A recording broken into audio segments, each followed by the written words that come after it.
Mays Pylon. Thanks for joining, and thanks for the comments. Says I think they'll want to come to Michigan after watching JJ this year. I certainly hope so, and I think it'll be important to see for those recruits to see more downfield passes. I know Michigan led the football in 50+ yard plays last year, but I think you'll need to see more of the just downfield, ball in the air type of plays in order to get those guys, and you'll also need the stats.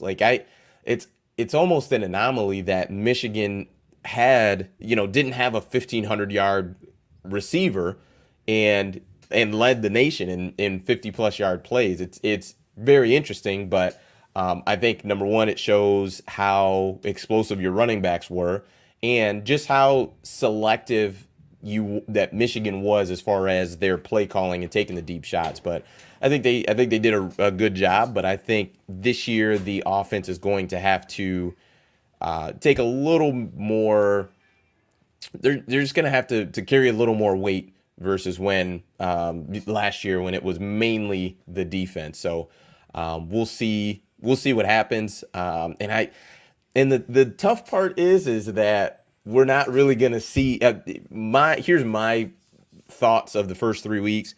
We're probably not going to see that much. Like you're going to see most likely myself and Dre on the post game complaining, talking about I'd love to see more, but at the same time, I mean that's what I wanted to see last year, and Michigan ended up winning the Big Ten, beating Ohio State, beating Penn State. So I think it'll be one of those things that with experiencing last season, I'll probably have a little more patience this season.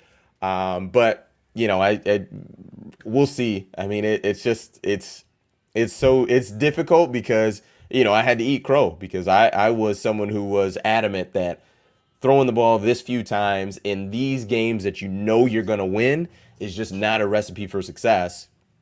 And they ended up developing the run game so well that you were able to run the ball in those big games and big moments and control the game and control the clock, and you took shots when you needed to, and you got to you won the Big Ten, you got to the college football playoff. So I'm gonna be that guy. I'm gonna sit and wait because that's about all I can do. Dependent Fanatic says JJ must start. I feel bad for Cade. It's a very difficult situation, and I think the situation would have been easier if JJ had a healthy spring. If he was able to, go through spring practice and all that good stuff, and who knows, maybe Cade wouldn't have transferred, but if Jim Harbaugh names JJ the starter in spring, that potentially gives Cade the opportunity before the May 1st deadline that just passed to get in the transfer portal if that is what he wants to do. I do not know Cade personally, so I have no idea what that would have looked like for him. But if that was something that he wanted to do, that would have been able to give him that path to be able to make the transfer in May, and then all summer you're learning the new playbook, so on and so forth. I mean, I think it was the same timing as Joe Burrow, which, I mean, he's the exception, not the rule. But it is interesting because,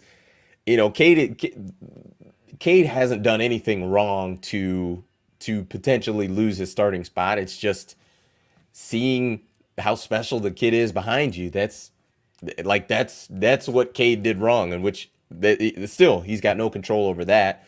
To a different level, it's the Trevor Lawrence and Kelly Bryant situation where, after week 4, they made the decision to go to Trevor Lawrence. I don't think it was anything that Kelly Bryant did wrong. I mean, he had just taken Clemson to the college football playoff and, won the ACC. So it wasn't anything he did wrong. It just, that's kind of the cutthroat nature of college football. When it comes to quarterbacks, I mean, you're on a time limit. I mean, you're literally on the clock from the day that freshman walks on campus you've got him a max of 3 seasons most times, and sometimes less than that. I mean, Caleb Williams transferred after freshman year, and he's not the only guy. Quinn Ewers transferred after his freshman year. So it's difficult. You want to get those guys on the field as soon as you possibly can. So it just kind of the environment of college football and where we're at right now.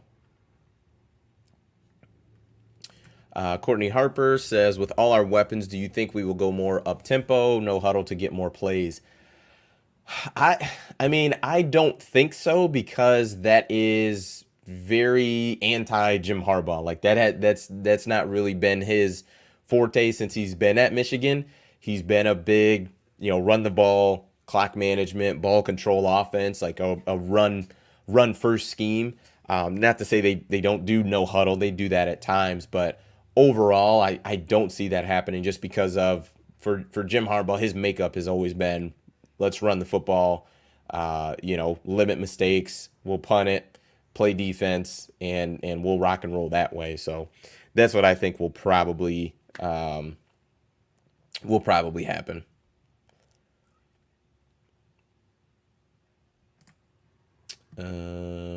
Rob J says Kate has 2 more years left too. It's got to be JJ or no way he stays.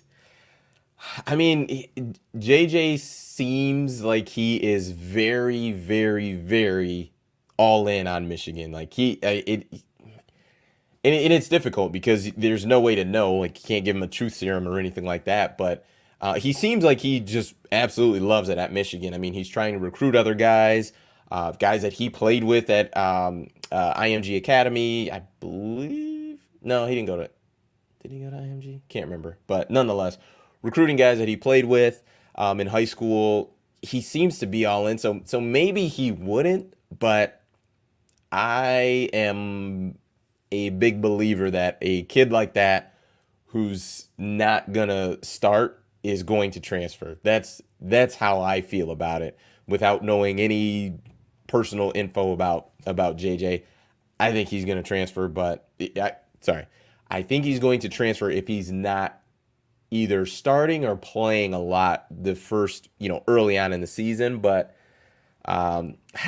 it's difficult to call. It's difficult to call because, I didn't see any, issue or ill will or anything like that with JJ last year, but he got to play. So I don't know if the two quarterback system is going to continue to be a thing or be successful, but it's probably going to be a thing. So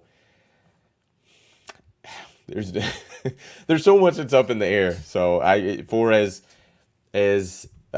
much as Michigan has returning, there's just so many questions as well. So Dependent Fanatic says the offense has a roster to do everything with JJ. I think so. You got enough guys who are explosive. You got the running backs. JJ can throw it, which we saw in the Georgia game, and he's got the legs too to add another element to the offense that can really change things and put the defense in a bind. So we'll see what happens. We will see what happens. Let's see.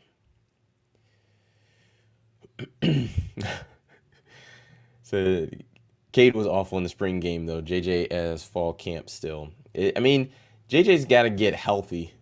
Number one, that's first and foremost. And then after that, we'll see what happens.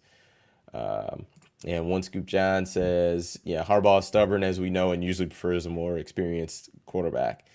Yep, I agree. Let's see.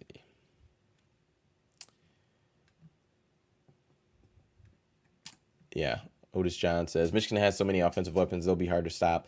It's true, but you also have to you got to dial them up and make sure that they make sure you get them open. I mean, it's more than just just having the guys. You've got to put them in spots to be successful. One Scoop John, JJ said he won't transfer. I don't think he's lying, but what I will also say is have you ever met a 19-year-old who's never changed his mind on anything? And I get it. This is a huge decision for him, and he doesn't need to cross that bridge right now. But it's one of those things where I mean, yes, he's saying that now, but if someone told him like, okay, you said you're not going to transfer. What if you don't start a single game and you don't play at all this fall? I think he'd probably rethink that a little bit. But like I said, that bridge doesn't need to be crossed because that's not going to happen. Number one thing, he just needs to get healthy, and after that, I think all bets are off. So we'll see what happens with the quarterback decision that Jim Harbaugh has to make. But I think it was made a lot tougher with JJ not being healthy in the spring, and it's probably looking like Cade will be QB1, but you never know. Jim Harbaugh could surprise us all and start JJ, and the JJ era will have begun. So we'll see.